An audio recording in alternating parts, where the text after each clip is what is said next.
이제 제가 이 사람 관계, 이 정신적인 문제, 이런 문제가 얼마나 우리의 건강을 해치고 우리의 인생을 망가뜨리고 이제 이런 부분. 지금 보면 대부분이 스트레스 문제를 가지고 있고, 다음에 이제 그것이 계속되면, 지속되면 이제 병이 생기죠. 우울증이 오고, 나중에 이제 조우울증이 오고, 그 다음에 정신분열증이 오고, 그럼 정상적인 생활을 못합니다. 인간이 그냥 폐인이 됩니다. 이런 무서운 정신적인 질환들, 이런 것들이 어떻게 오는가. 이것이 이제 대부분 스트레스에서 오는데, 이 스트레스 문제를 해결을 하지 못하면 결국은 이제 이런 결과가 오는 것인데, 결론적인 얘기를 하면 스트레스 문제는 자기 문제입니다. 상대방 문제가 아니에요. 사람들은 누가 스트레스를 주어서 그렇다, 이것이 누구 탓이다, 이렇게 얘기를 하는데, 스트레스는 누구 탓이 아니고 자기 탓입니다. 자기 탓. 한번 인정해 주시겠어요? 이게 인정이 돼야 됩니다. 스트레스 문제는 내 문제다. 내 남편이 스트레스 줬다. 내 자식이 스트레스 줬다. 내 직장의 상관이 누구가 스트레스 줬다. 그래서 내가 이렇게 병을 앓고 있다.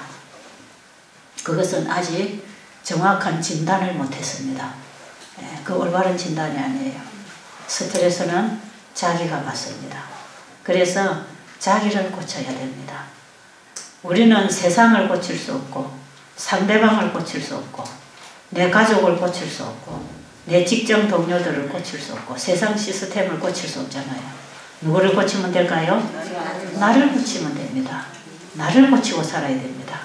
이제 우리가 스트레스 없는 정신적인 질병을 우리가 얻지 않고 살 수 있는 정신 건강을 위해서 중요하게 우리가 하나의 사실, 하나의 원칙을 알아야 되는데, 세상을 바꿀 수 없는 거고 내가 나와야 되고, 상대방을 바꿀 수 없어서 내가 나를 고쳐야 되고, 상대방을 내 식으로 만들 수도 없고 상대방이 나처럼 될 수도 없고, 세상이 나를 따라올 수 없고, 그렇잖아요.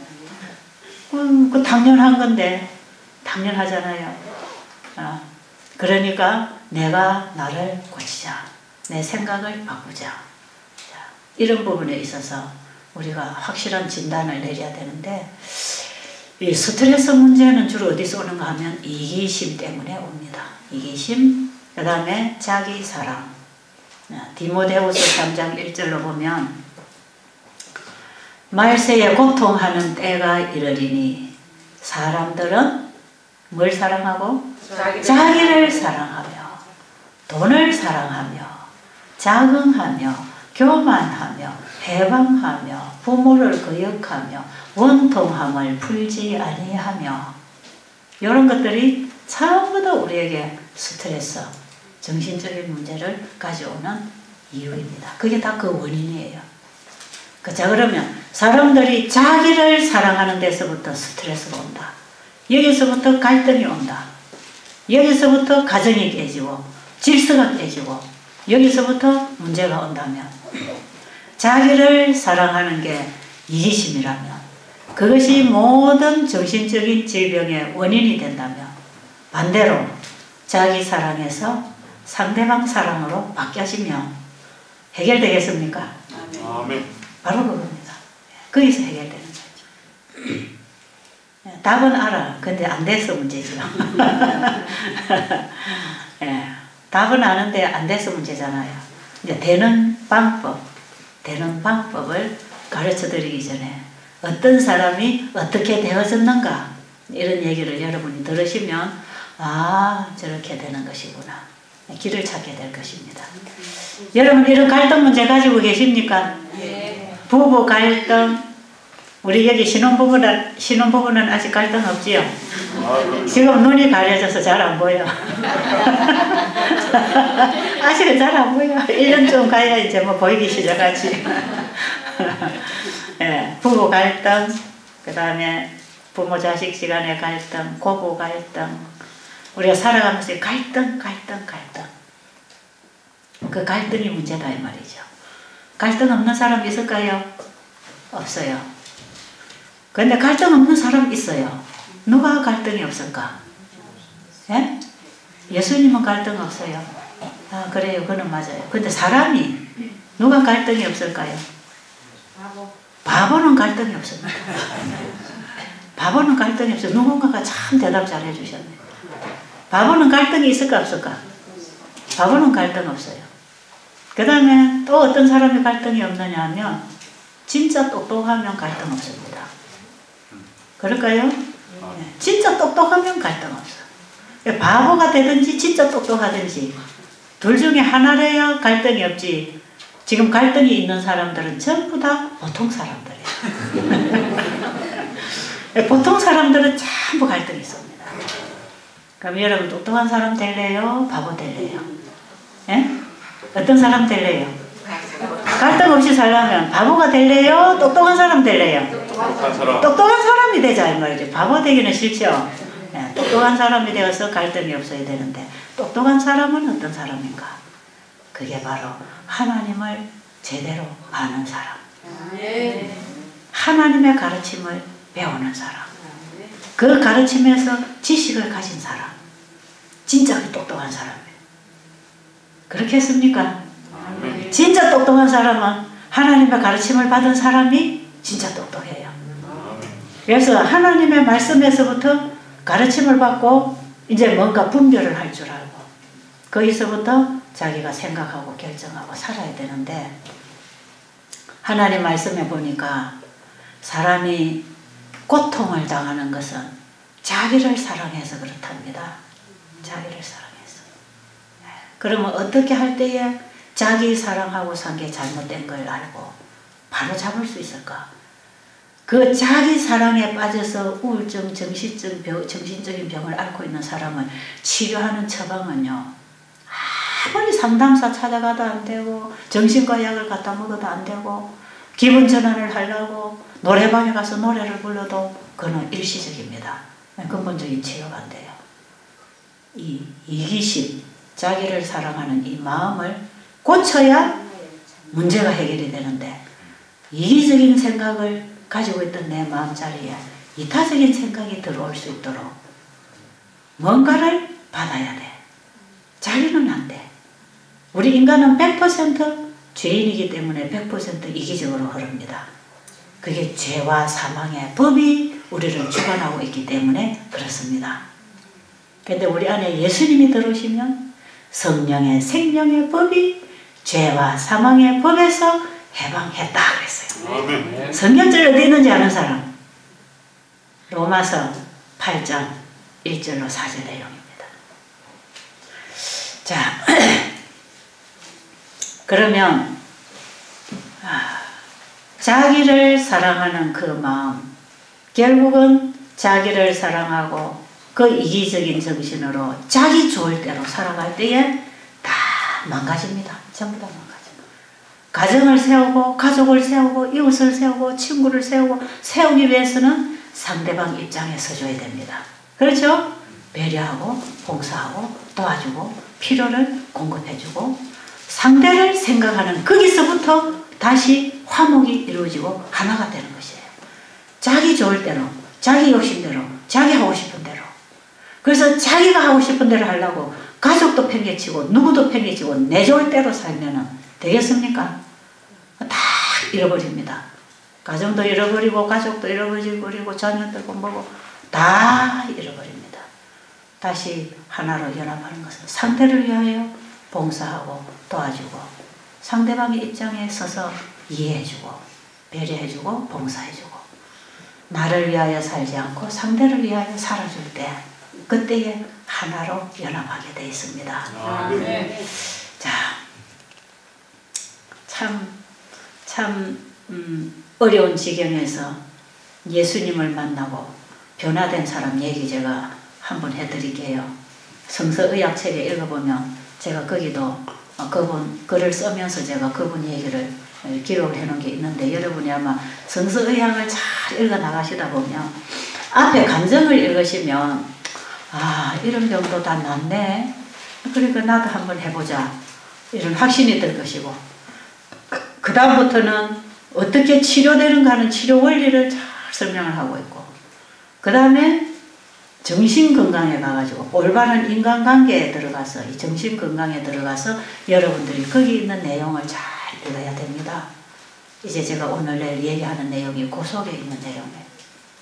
어떻게 우리의 마음을 우리 스스로 다스릴 수 없는 우리의 마음을 어떻게 하면은 하나님이 오셔서 우리 마음을 다스려서 변화를 시켜서 나를 바꿔서 옛날에 배기 싫었던 사람을 다시 받아들이게 되는, 억지로가 아니고 억지로 참으면 병이 되고 내가 병이 되고, 그걸 다른 사람에게 갚아서 풀어버리면 상대가 또 상처를 받고, 그러니까 참아도 곤란하고 풀어도 곤란하고 그럼 어떻게 해야 되겠습니까? 그게 두 가지 다 해결하는 방법이 이해하는 것입니다. 이해. 아십니까? 이해. 그대로 우리가 받아들일 수 있는 이해. 그 이해가 다르게 말하면 그게 사랑일 것입니다. 사랑이라는 게 뭡니까? 사랑을 어떻게 해석합니까? 사랑을 어떻게 분석합니까? 배려하고 이해하고 상대방의 입장에 서주고 상대방의 어려움에 관심을 가져주고 그의 필요를 공급하고 봉사하고, 그게 사랑 아닙니까? 그런 게 사랑이죠. 사랑은 뭐 감정이 뜨끈뜨끈해갖고 꼭 끼안고 있어야 그게 사랑하는 거고 내 품에서 떠나면 사랑이 없는 것입니까? 그런 게 아니거든요. 사랑이라고 하는 것은 저 외국에 가 있어도 어디에 있습니까? 가슴 속에. 그를 위해서 막 기도해주고 뭔가 필요한가 도와주고 뭐가 부족하냐 또 보내주고, 멀리 있어도 하는 겁니다. 그게. 자, 저희 수양원에 오신 환자분이 참 기가 막힌 사람이 한 사람 왔어요. 이분은 30대 후반에서부터 사업에 성공을 하면서 똑똑하고 잘 나가는 능력 있는 남자예요. 여러분, 여자들은 능력 있는 남자보다도 자기를 잘 이해해주는 남자를 더 좋아합니다. 아십니까? 남자들은 자기가 능력이 있다고 조금 과시하고 목에 힘주고 부인한테 좀 이렇게 어떻게 하는 모양인데, 여자들은 그런 남편 별로 안 좋아합니다. 남편들이 능력이 있고 지위가 있고 세상의 권력을 가지고 재력이 있어서 가족을 잘 보살펴주면 당연히 남자는 저래 하는 거구나 그렇게 생각하고, 그러면서도 자기를 외면하고 자기의 마음을 몰라주고 마음을 다른 여자에게 돌리고 이렇게 하면 여자는 거기서부터 불행합니다. 불행해요. 여자의 인생이 거기서부터 불행이 이제 일어나는 거예요. 그래서 여자들은 돈만 갖다 주고 입을 막으면 안 됩니다. 그런데 이 남자는 그 생각을 잘못하고 살았어요. 30대 후반에 수십억을 돌리면서 이제 이런 작은 회사를 하고 있는 이런 남자인데, 저게 뭐 무너지는 소리는 아니죠? 예. 이 사람이 남자들이요, 사업이 잘 되고 자기 사업 잘 돌아가게 만들어 놓고 가만 앉아 있어도 수입이 들어오고, 이 정도 되면 남자들이 돈 있고 시간 있고, 그럼 무슨 생각하는지 아세요? 한눈 팔니다. 한눈 팔아요. 한눈 팔아요. 그때부터 외도를 하기 시작하는 거죠. 그래서 여러분, 너무 돈 많은 것도 좋아하지 말고 불행합니다. 그 능력 있는 남자가 제대로 똑똑해서 능력이 있었으면 됐는데, 그렇지 않고 이제 능력이 있으면 그걸 사람이 교만해지고 상대방을 무시하고 아나무인격으로 사람을 대하고 이렇게 사는 경우가 많아요. 그런 사람 중에 한 사람이에요. 제가 만난 사람은. 그래서 30대부터 이제 잘 나가니까 40대, 50이 가까울 때까지 후반부까지만 몇 년을 잘 나가니까 회사는 자기 밑에 친구를 직원을 앉혀놓고 돌리고, 자기는 들어오는 돈이 뭐 좋은 집도 짓고 부인한테 돈도 그냥 뭉텅뭉텅 샤핑 가라 그러고 1,200만 원짜리 뭉텅이 하나 던져주고 뭐 아무 가정에 어려움 없이 전부 다 해주고 사업도 잘 돌아가고, 그게 남아도는 여유의 시간과 여유의 재정을 가지고 자기의 향락을 즐기는 거죠. 그래가지고 여자를 끼고 돌아다니고 외박을 하고 들어오고 이제 이런 일이 점점 더 많아지고 부인이 그런 사실을 알았어요. 그런데 부모님 시부모님 모시고 딸들 키우면서 남편 어렵게 사업 일어날 때 밤잠 못 자면서 남편하고 뒷바라지 해가지고 남편 사업 올리고 그 애들 쪼무레기 업고 밤에도 일을 하면서 사업을 올렸다면 올려서 했대요. 근데 아이들이 이제 커서 중고등학교 다니고 남편은 직장에 안정이 되고 세상에 보이는 게 없는 겁니다. 전부 다 가지고 있는 거예요, 남자는. 그러니까 뭐 어디 가서 마음에 드는 여자 있으면 낚아채고 즐기고 낚아채고 즐기고 며칠씩 나가서 외국 여행하고 여자 하나 끼고 돌아다니다가 여행하고 집에 들어오고 출장 간다 그러고 나가서는 여자들 끼고 돌아다니고 부인이 이 사실을 다 알게 됐어요. 그러니까 부인이 그때부터 남편을 붙들고 남편에게 사정을 하는 겁니다. 제발 좀 가정으로 돌아와 달라고. 그러면 내가 당신이 가정에 내가 잘못한 게 뭐가 있냐 이거예요. 그러면 돈도 그냥 몇백만 원씩 계속 던져주고. 그래서 돈을 던져줄 때 돈을 다 남편에게 던져버리고 나는 돈에게 시집 온 게 아니고 당신한테 시집 왔어요. 나에게 필요한 건 돈이 아니고 당신이 필요하다고. 당신이. 난 당신에게 시집 왔다고. 난 당신에게 내 인생을 다 바쳤다고. 그냥 돈 없어도 돼. 돈은 우리 없을 때 더 좋아하지 않냐. 우리가 돈 없어서 한 푼 한 푼 끌어모을 때 그때가 우리가 얼마나 좋았냐고. 나는 돈 싫어요. 당신 사업도 싫어요. 나는 당신이 필요해요. 그래서 그 남편을 끌어안고 울고 사정을 하고 남편을 붙잡으려고 얼마나 여러 가지로 노력을 했는데 남편은 그에 대해서 죄책감이 없어. 죄책감. 남자가 그럴 수도 있지 이거야. 남자가 그럴 수도 있지. 근데 여자들은 그거 그럴 수 있다고 생각합니까? 절대로 안 그렇습니다. 여자는요 궁전 같은 집을 지어놓고 거기에 다 뒷바라지 하는 하인들 다 줄줄이 세워놓고 고급 밥상에서 고급 침대에 잠을 자도요 자기 남편이 다른 여자에게 1%만 정신을 써도 이 여자는 불안한 겁니다. 아십니까? 100%를 원하고 있어요. 근데 남자들은 그걸 몰라요. 그래가지고 내가 이래 다 해주는데 뭐 남자가 좀 바람피고 올 수도 있지. 그거 가지고 여자가 집에서 자꾸 그렇게 바가지 끌고 대면 남자가 어떻게 편안하게 사업을 하겠냐고. 그래가지고 큰 소리만 팽팽 치고 여자의 그런 애원은 무시하고 그러고 살았던 사람. 그리고 자기 어머니 아버지가 같이 계시니까 가정을 잘 지켜주면 자기는 좋은 거죠. 그래가지고 여자가 살다가 안 되겠으니까 이제 이혼을 해야 되겠어서 이혼을 하자 그러면 절대로 이혼을 안 해주는 겁니다. 왜냐하면 방석 깔아놨거든. 예, 자기 부모님 잘 모시지요. 살림 잘 살아주지요. 애들 잘 키워주지요. 돈만 갖다 주면 여자가 다 해주니까. 자기는 이렇게 가정에다 딱 붙들 앉혀놓고 자기는 나가서 다른 인생을 살고 있는 거예요. 여자가 더 이상 살 수가 없지요. 그 밤마다 남편 기다리면서 얼마나 지치고 울겠습니까? 그 여자가 차라리 헤어지는 게 낫다. 그래서 이혼을 하자고 하는데 매년을 이혼을 안 해주었어요. 근데 나중에 이 부인이 도무지 안 되겠대서 그때는 그냥 완전히 결정을 하라고 이혼 서류 다 내놓고 이제는 이혼 오늘로서 끝이다. 안 해주면 나는 나간다고. 그랬더니 이 남편이 하는 말이 내가 지금 요즘에 사업이 조금 흔들거리고 있으니까 내가 수습해놓고 이혼해줄게 그러더래요. 그래서 사업은 당신 거고 내 거 아니니까 당신이 나하고 이혼해도 얼마든지 사업은 잘하는 사람이니까 그냥 이혼 도장 찍어놓고 당신 사업 일으키라고. 그래가지고 어거지로 해가지고 이혼을 하고 두 딸에게 너희들은 아빠 집에 있을래? 엄마한테 갈래? 그래서 딸들이 엄마 따라갔어요.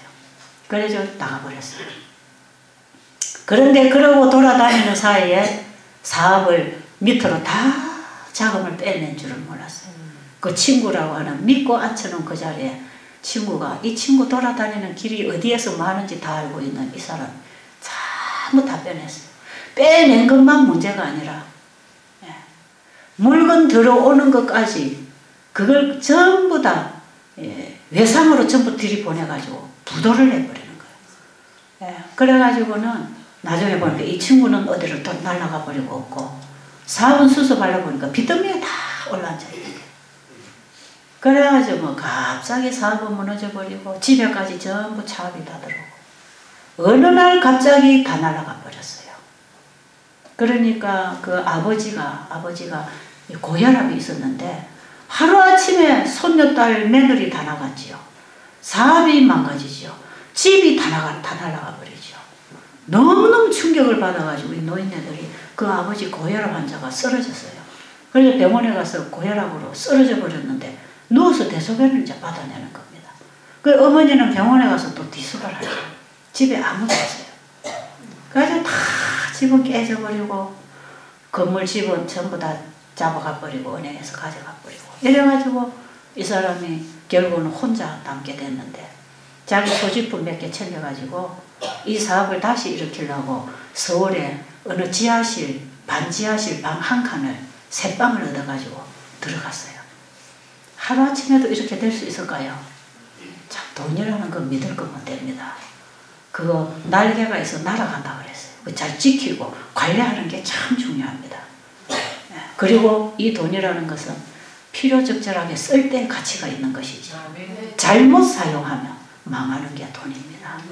좋기도 하지만 이것이 가정을 망가뜨리는 원인이 될 수도 있단 말이에요. 그 사람이 돈을 사랑하면 안 됩니다. 아십니까? 말세에 고통하는 때가 이르리니 사람들은 자기를 사랑하며 돈을 사랑하며 그게 다 문제입니다. 성경이 정확하게 진단을 내리고 있는 것이에요.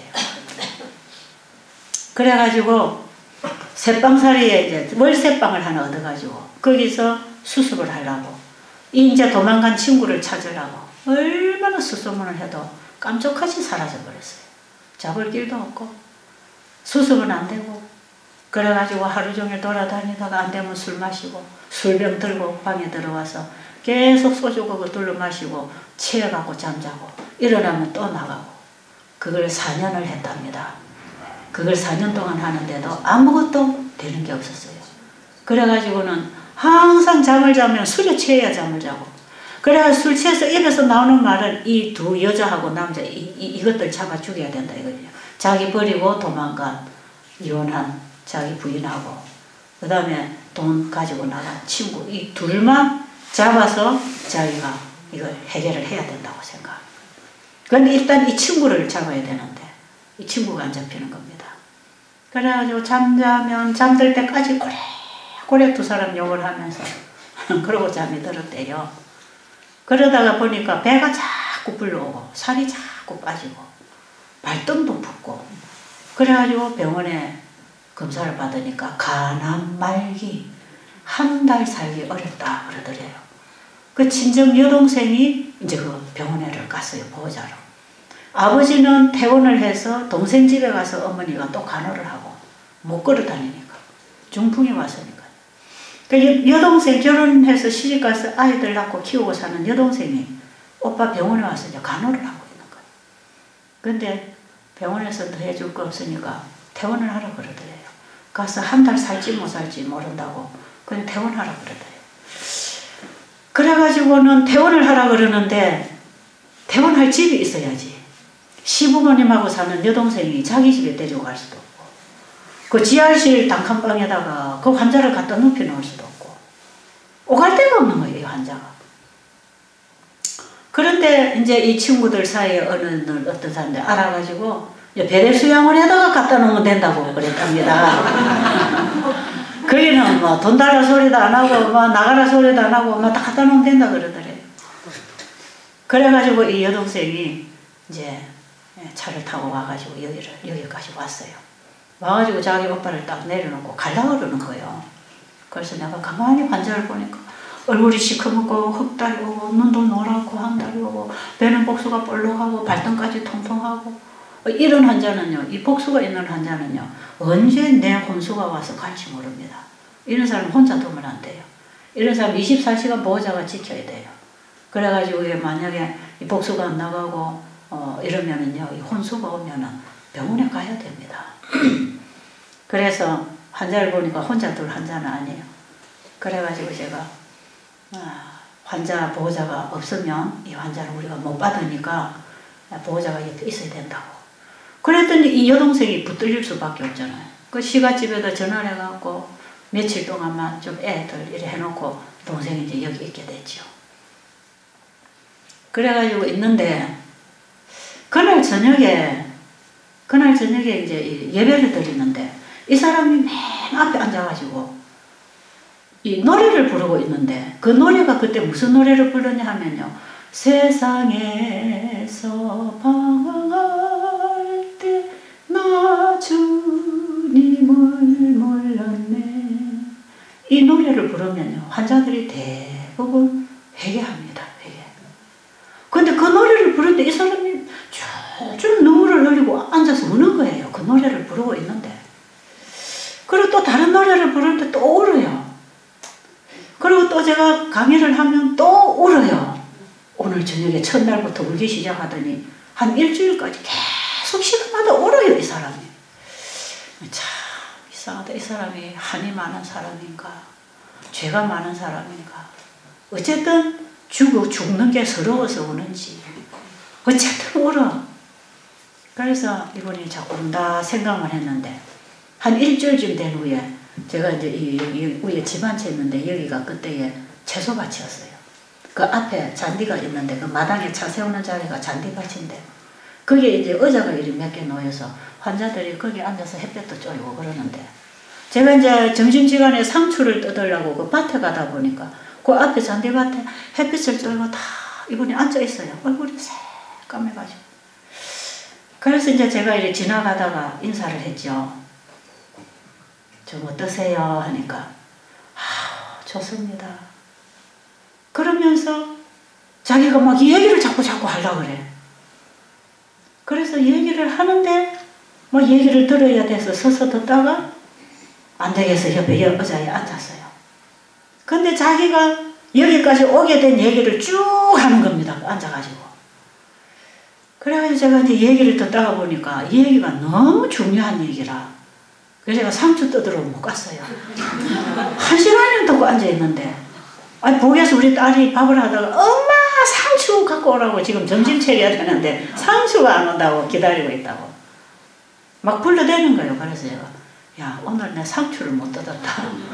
상추 먹지 말고 다른 반찬으로 그냥 한 개 넘어가자. 상추 먹이는 것보다 더 중요한 사건이 지금 벌어지는 거예요. 이 사람이 자기가 살아온 걸 토해내요. 지금 토해내고 오는데 그분의 얘기가 그래요. 지금 제가 얘기한 이 내용입니다. 이 내용을 잘 얘기를 하면서 자기가 병원에 입원을 하고 있는 동안에 자기 부인이 전화가 한 번 왔더래요. 전화가 와가지고 나는 당신이 이렇게 쉽게 무너질 줄 몰랐다. 당신이 능력이 있어서 얼마든지 일어날 줄 알았는데 당신이 이렇게까지 될 줄 몰랐는데 미안하다고.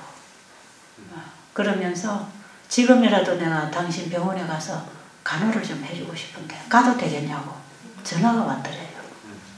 그럼 어떻게 해야 될까요? 내가 미안하다 이래야 될 거 아닙니까? 자기가 미안한 줄 아직 몰라요. 그래가지고 그 말은 제가요 듣기는 들어도 여러분 앞에 옮기기가 창피합니다. 어떤 말을 했냐 하면요. 온갖 욕을 인연전연하면서 내 앞에 나타나기만 하면 칼로 네 배를 쑤시치겠더라고. 그것도 배라 한지 아세요? 배돼지를 쑤시치더라고. 그렇게 자기가 모질게 욕을 했답니다. 정내미가 떨어지는 욕을. 그동안에 4년 동안 그 분노 그걸 자기 아내 전화에다가 다 풀어버렸어요. 그러니까 아내가 전화 딱 끊어버렸대요. 그걸로 끝이라는 거예요. 그래가지고 자기가 여기를 오게 됐는데 여기에 택시를 타고 이리 올라오는데 여기 들어오는 데까지 막 짜증이 나고 막 화가 북박치고 막 내가 지금 병원에 있어야 될 사람이 어디로 가느냐고 막 화가 나고 이랬는데 택시가 여기 딱 와가지고 교회 마당에 여기 교회 마당 그때는 잔디가 깔리지 않았어요. 그냥 마당이었는데 이 마당에 차를 딱 갖다가 세우고 차가 자기를 내려놓고 차가 갔는데 차에서 내려가지고 서울에서 왔으니까요. 내려가지고 저 돌멩이가 하는데 거기 자기가 힘들어서 나와서 앉아서 숨을 쉬는데 이 공기가 쑥 들어오면서 가슴이 훅 트이더래요. 하늘을 보니까 하늘이 새파랗, 이런 맑은 하늘을 자기는 너무 오랜만에 하늘을 쳐다본 겁니다. 내가 언제 이런 하늘을 한번 쳐다봤던가. 맨날 땅만 보고 살았으니까. 근데 하늘을 오랜만에 보니까 하늘이 맑고 뭉게구름이 지나가고 새소리가 나고 너무 들어오는 공기가 풀냄새, 꽃냄새가 막 들어오는데 이 향기, 그 맑은 공기, 이게 눈앞에 보이는 이 시야의 새파란 이 자연, 여러분, 이것은 우리의 마음에 하나님의 품성을 전달합니다. 사랑의 메시지를 전달하는 물질들입니다. 이게 하나님이 만드신 모든 창조물은 사람에게 하나님의 사랑을 전달하고 있지 않습니까? 그래서 파란 색깔도요, 새파란 색깔을 보면요, 마음이 편안해집니다. 이게 안정시키는 색깔이에요. 하나님은 하나님이 만드신 모든 자연계를 통해서 우리의 마음에 그 사랑을 전달하기를 원하십니다. 살리는 것은 영이니 육은 무익하니라. 내가 너에게 이르는 말이 영이요 생명이라. 천년계를 통해서 하나님이 말씀으로 만드신 만물을 통해서 사람에게 그분의 사랑을 전달합니다. 그래서 사람은 자연을 좋아하게 돼 있어요. 자연을 파괴시키는 것이 인간 정신을 파괴시키는 것입니다. 사람은 자연 속에서 자연의 소리를 듣고 자연의 색깔을 보고 자연의 음성을 듣고 자연의 기운을 마시면서 자연의 혜택을 받고 살아야 된다 이 말이에요. 근데 그 사람이 오랜만에 여기 나와서 이 공기를 마시고 보는데 말이에요, 가슴이 확 맥혔던 가슴이 뚫리더라는 거죠. 너무 좋다. 그래가지고 거기서부터 이 목에까지 분노가 찼던 거, 그게 싹 가라앉으면서 마음이 평안해지더라는 거죠. 여러분들도 여기 오면 좀 그런 거 느끼시나요? 참 사람이 편안하다 그러죠. 천국 같다 그러죠.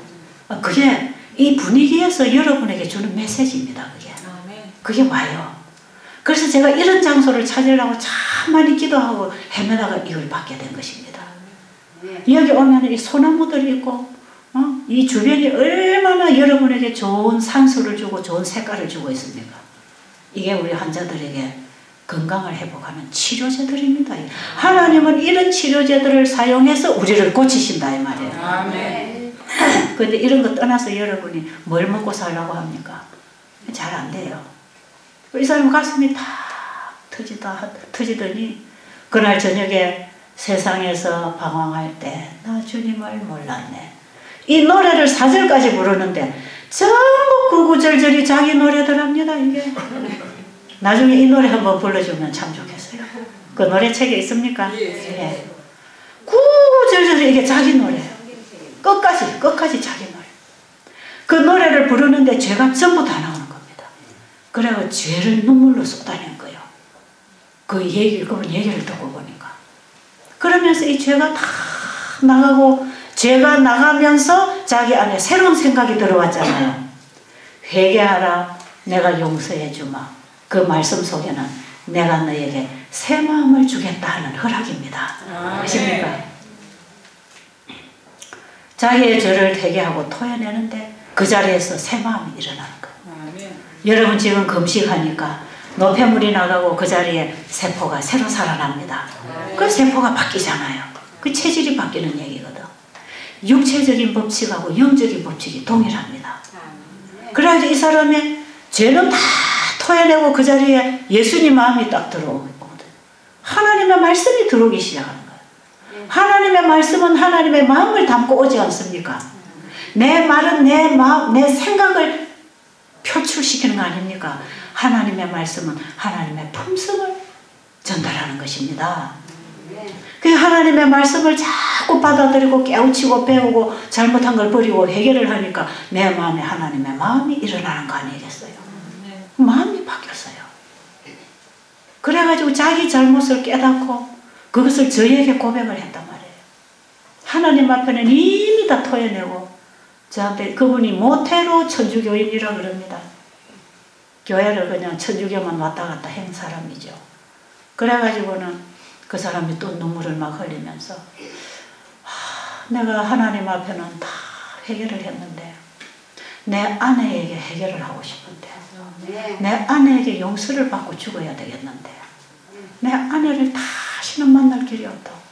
내 아내를 이만고 내가 이래서 병원에서 이렇게 해서 내가 아내하고 마지막 내가 대화를 끊었기 때문에 내 아내는 그 이상 나를 찾지 않을 거라고.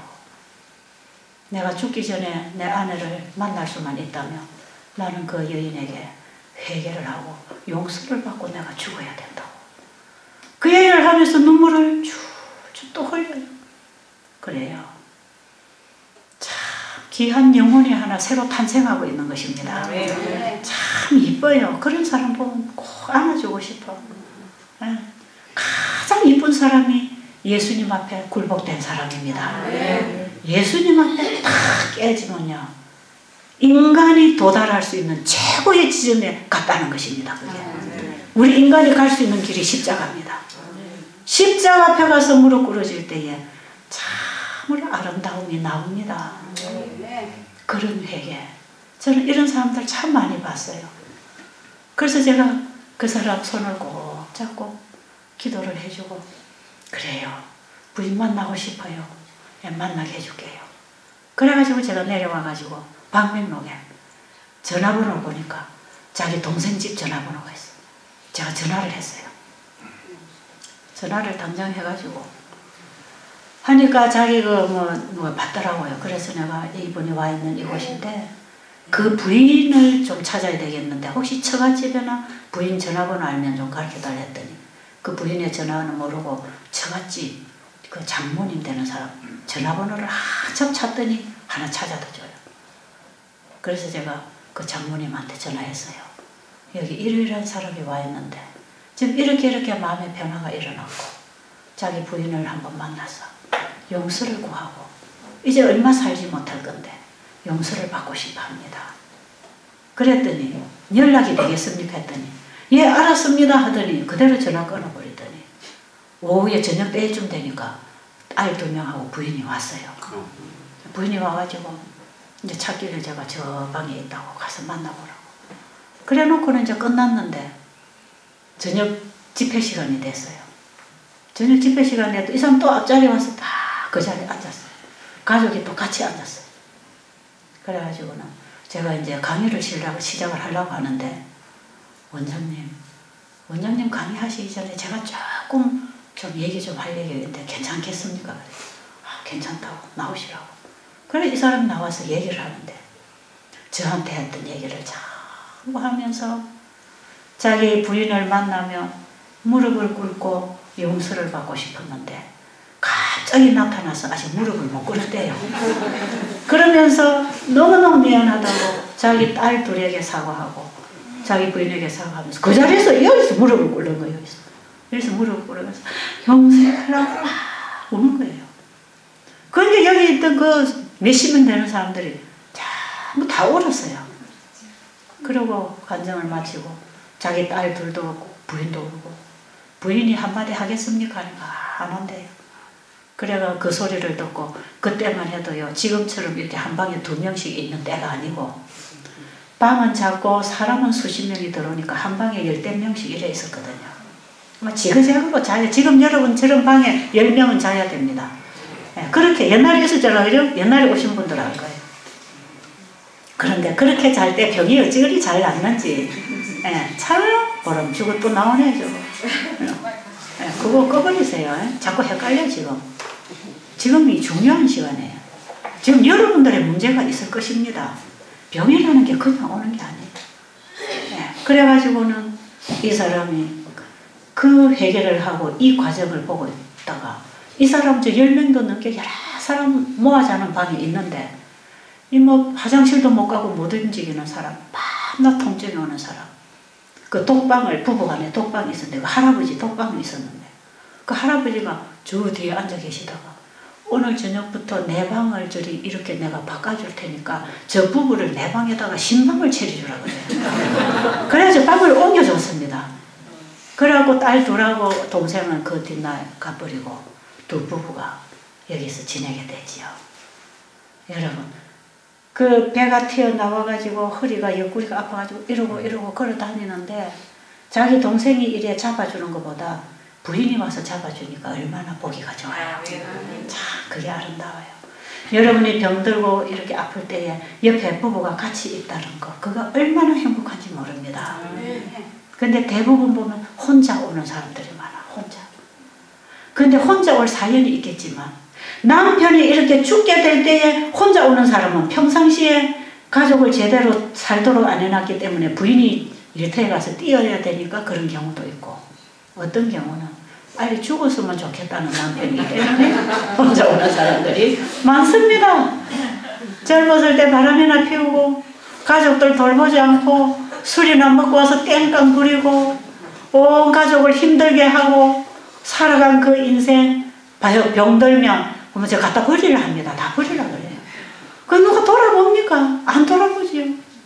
어떤 사람은 고혈압이 쓰러져갖고 중풍이 들어가지고 쩔뚝 보호자는 필요한데 이러고 혼자 와서 너무너무 불편해. 목욕을 할 수가 있나 빨래를 할 수가 있나. 그래 혼자 이리 와 있는 거 보면 얼마나 안 됐는지 몰라요. 부인이고 자식이고 다 떠나버렸어요. 그런데 어떤 분들은 병이 들어있으면 자식들이 줄줄이 외국에서 돈 들여서 비행기 타고 방문 오고 아빠 엄마 옆에 앉아서 다 어쩌면 살릴까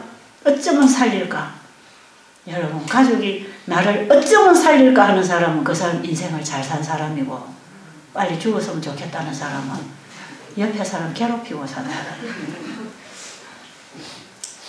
이 사람도 보세요. 혼자 그 지경이 돼갖고 떨어지는 거 보세요. 그래가지고 그분이 그 다음부터 자기 부인하고 부인 이래 잡아주고 댕겨. 부인.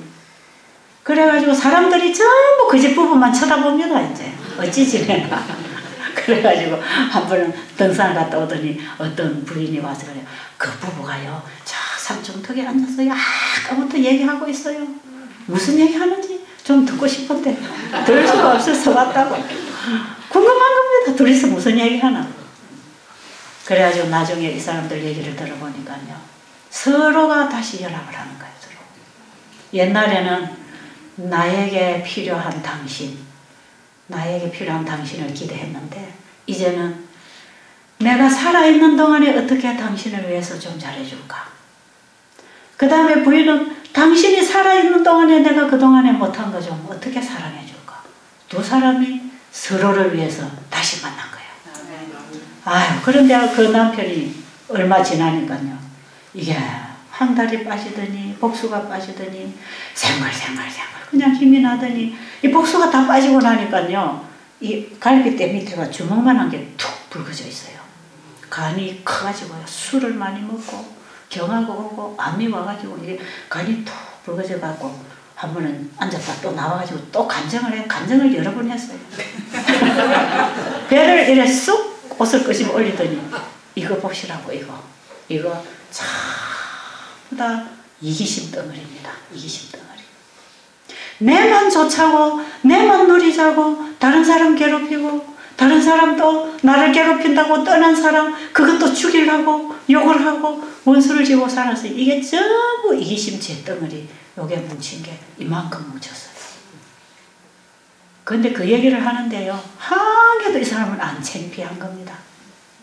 자기 자신이 완전히 깨어진 사람은 창피하지 않습니다. 그래가지고 신하면 이걸 꺼내놓고 구경을 시켜요. 줄어들었다고. 또 언젠가 보면 또 끄집어내고 이만큼 줄었어요. 그러더니 2달 있다가 나가는데 끄집어 올리는데 하나도 없어요. 아멘. 그래가지고 이게 사랑으로 삭혔다는 것입니다. 아멘. 그래가지고 두 부부가 손잡고 나갔잖아요. 아멘. 여러분, 우리는요 해결해야 될 문제들이 있습니다. 아멘. 내가 가족에게 잘못해서 정말 내가 그동안에 가족을 괴롭히고 살았더라면 그것도 해결해야 됩니다. 해결해야 돼요. 오늘 여러분들이 누가 나에게 어떻게 했다 그거는 생각하지 마세요. 그거 생각하지 마세요. 당신이 나한테 그랬다 이거는 생각하지 마세요. 그런 거 생각하면 억울한 건 너무 많을 거예요. 그렇죠? 억울한 건 많을 수 있어요. 그러면 잘 절대 생각하지 말고 내가 당신에게 어떻게 했는가, 내가 여러분에게, 자식에게, 부모에게, 형제에게 내가 어떻게 했는가. 자기만 고치세요. 아십니까? 자기를 고치면 해결돼. 자기를 고쳐야 자기가 삽니다. 자기를 바꾸고 나면 다른 사람, 미운 사람 없어져요. 내가 이렇게 했기 때문에 당신이 그럴 수밖에 없었지. 왜 당신이 나를 떠나라고 했겠는가? 내가 그거 알았다 이 말이야. 내가 그거 알았다. 당신이 나에게 왜 이혼을 요청하고 내 곁을 떠났는지 그게 당신 문제가 아니고 내 문제라는 걸 내가 알았다 이 말이야. 우리는 그걸 알아야 됩니다. 그래서 여러분, 이번 기간에 여러분 이 짧은 시간, 여러분에게는 2달씩도 시간이 없잖아요. 여러분이 짧은 기간 동안에 정말 여러분이 살아온 여러분의 인생을 한번 더듬보면서 하나님 앞에 토로하고 진지하게 무릎 꿇고 거듭나게 되기를 간절히 바랍니다. 요즘 사람들이 웃음 치료라는 게 있더라고. 웃음 치료. 기분이 좋고 웃어야 치료가 된다. 웃을 때 우는 것보다 낫습니다. 그런데 진짜 회개의 눈물은 웃음보다 훨씬 더 좋은 치료제가 나옵니다. 네. 그래서요, 요즘에는 울음 치료도 있다 그래요. 근데 억지로 우는 거는 전혀 치료제가 안 나옵니다. 웃는 것도 억지로 남 따라 웃는 것은 절대로 치료제가 안 나옵니다. 그건 기분 전환입니다. 그런데 진짜 웃음이 어디서 나오는가? 정말 우리가 예수님을 만나고 희망이 생길 때 가슴에서부터 평안한 웃음이 나오지 않습니까? 하늘이 주는 웃음이 나와야 치료제가 되는 것인데 오늘날 세상 사람들은 남 따라 웃어갖고 치료제가 나오는 줄 알아요. 그거는 아닙니다. 그거는 기분 전환밖에 안 됩니다. 어제 제가 침도 종류가 다르다 그랬죠. 눈물도 종류가 다릅니다. 정말 자기의 죄를 회개하고 눈물을 흘릴 때에 치료제가 나옵니다. 이 눈물이 다 치료의 호르몬입니다, 이게. 그래서 정말 여러분들이 하나님 앞에 진정으로 회개하는 눈물을 흘리시기 바랍니다. 그러니까 저는 사람들 웃기기보다는 울리는 걸 원해요. 좀 울고 나서 웃어라 이 말이죠. 울고 나서. 울어야 될 이유가 있는데도 못 모르고 웃는 거는 그건 정신병자 아닙니까? 울어야 될 자리에서 웃고 있다는 거는 정신병자가 하는 거지. 정신 맑은 사람 그리 하는 게 아닙니다. 지금 병이 들고 고통이 죽음에 처해 있는데 웃었다고 그건 정신병자가 하는 거예요. 억지로 웃는 거 하지 마세요. 아십니까? 진정으로 여러분들의 죄를 통해하고 살아온 내 과거를 다 포기하고 새로 살고 싶어서 회개하고 후회하는 눈물을 흘리실 때 환자들이 너무 잘 치료가 됩니다. 이거는 세상에 줄 수 없는 치료제 아닙니까? 하나님의 성령이 우리 안에 와서 죄를 깨우쳐서 죄를 토해내는 회개야말로 기적을 일으키는 눈물입니다. 그 눈물을 많이 흘리고 가시기를 간절히 바랍니다.